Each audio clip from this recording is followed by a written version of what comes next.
കീഴടങ്ങുകയാണ്.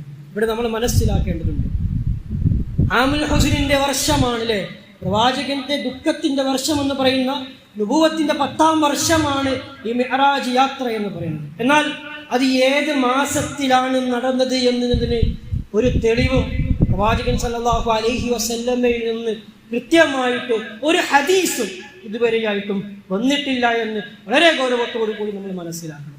ആ ഒരു മാസത്തിൽ അല്ലെ, റജബ് മാസം എന്ന് പറയുന്നത് നമുക്കറിയാം അല്ലാഹു സുബ്ഹാനഹു വ തആല പവിത്രമാക്കിയ 4 മാസങ്ങളിൽപ്പെട്ട ഒരു മാസമാണ്.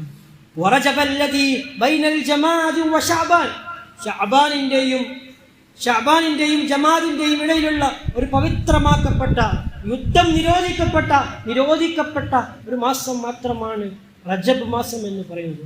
ആ പവിത്രതയല്ലാതെ, ആ ഒരു ശ്രേഷ്ഠതയല്ലാതെ ആ റജബ് മാസത്തിൽ യാതൊരു ശ്രേഷ്ഠതയും പ്രവാചകൻ സല്ലല്ലാഹു അലൈഹി